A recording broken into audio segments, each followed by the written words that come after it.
On the way to Pretoria, I soon came in contact with the Christian Indians living in Durban. The court interpreter, Mr. Paul, was a Roman Catholic. I made his acquaintance as also that of the late Mr. Shubhan Godfrey, then a teacher under the Protestant mission and father of James Godfrey, who was, as a member of the South African deputation, visited India in 1924. I likewise met the late Parsi Rustamji and the late Adamji Mia Khan about the same time. All these friends, who up to then had never met one another except on business, came ultimately into close contact, as we shall see later. Whilst I was thus widening the circle of my acquaintance, the firm received a letter from their lawyer saying that the preparation should be made for the case and that Abdullah Seth should go to Pretoria himself or send a representative. Abdullah Seth gave me this letter to read and asked me if I would go to Pretoria. I can only say after I have understood the case from you, said I. At present I am at loss to know what I have to do there. He thereupon asked his clerks to explain the case to me. As I began to study the case, I felt as though I ought to begin from the ABC of the subject. During the few days I had at Zanzibar, I had been to the court to see the work there. A Parsi lawyer was examining a witness and asking him questions regarding credit and debit entries in the account books. It was all Greek to me. Bookkeeping I had learned neither at school nor during my stay in England. And the case for which I had come to South Africa was mainly about accounts. Only one who knew accounts could understand and explain it. The clerk went on talking about this debited and what that credited, and I felt more and more confused. I did not know what a P-note meant. I failed to find the word in the dictionary. I revealed my ignorance to the clerk and I learned from him that a P-note meant a promissory note. I purchased a book on bookkeeping and studied it. That gave me some confidence. I understood the case.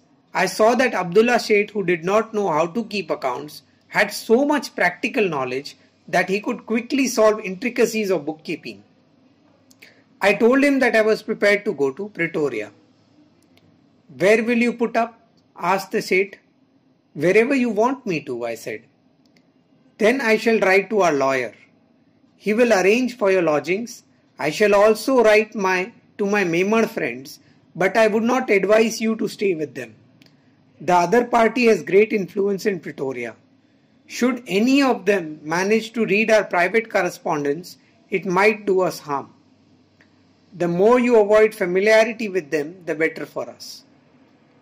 I shall stay where your lawyer puts me up, or I shall find out independent lodgings.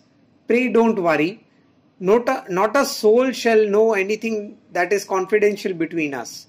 But I do intend cultivating the acquaintances of the other party.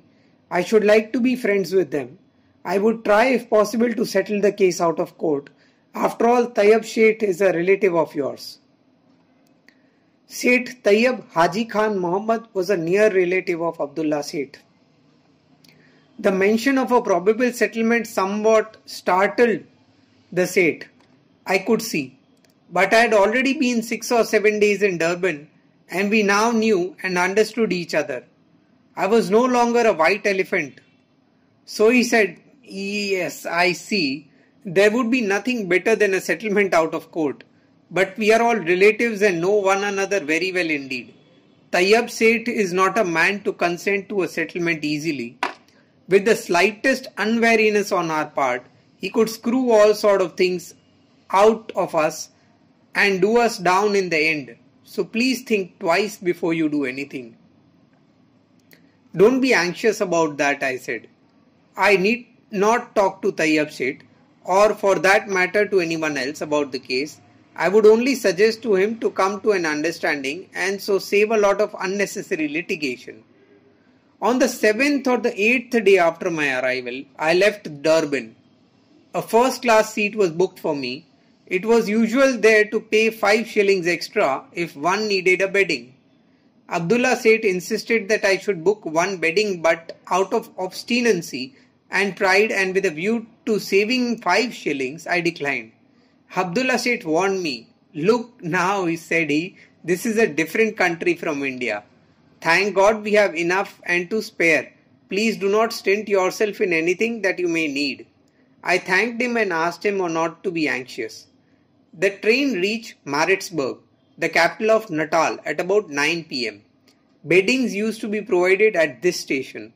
A railway servant came and asked me if I wanted one. No, said I have one with me. He went away. But a passenger came next and looked me up and down. He saw that I was a coloured man. This disturbed him. Out he went and came in again with 1 or 2 officials. They all kept quiet. When another official came to me and said, "Come along, you must go to the van compartment." "But I have a first-class ticket," said I. "That doesn't matter," rejoined the other. "I tell you, you must go to the van compartment." "I tell you I was permitted to travel in this compartment at Durban and I insist on going on in it." "No, you won't," said the official. "You must leave this compartment or else I shall have to call a police constable to push you out." "Yes, you may." I refused to go out voluntarily. The constable came. He took me by the hand and pushed me out. My luggage was also taken out. I refused to go to the other compartment and the train steamed away. I went and sat in the waiting room, keeping my handbag with me and leaving the other luggage where it was. The railway authorities had taken charge of it. It was winter, and winter in the higher regions of South Africa is severely cold. Maritzburg being a high altitude, the cold was extremely bitter. My overcoat was in my luggage, but I did not dare to ask for it lest I should be insulted again, so I sat and shivered. There was no light in the room. A passenger came in at about midnight and possibly wanted to talk to me, but I was in no mood to talk. I began to think of my duty. Should I fight for my rights or go back to India, or should I go on to Pretoria without minding the insults and return to India after finishing the case? It would be cowardice to run back to India without fulfilling my obligation. The hardship to which I was subjected was superficial, only a symptom of the deep disease of colour prejudice. I should try if possible to root out the disease and suffer hardships in the process. Redress for wrongs I should seek only to the extent that would be necessary for the removal of the colour prejudice. So I decided to take the next available train to Pretoria. The following morning, I sent a long telegram to the general manager of the railway and also informed Abdullah Seth, who immediately met the general manager. The manager justified the conduct of the railway authorities but informed him that he had already instructed the station master to see that I reach my destination safely. Abdullah Seth wired to the Indian merchants in Maritzburg and to friends in other places to meet me and look after me. The merchants came to see me at the station and tried to comfort me by narrating their own hardships and explaining that what had happened to me was nothing unusual. They also said that Indians travelling first or second class had to expect trouble from railway officials and white passengers.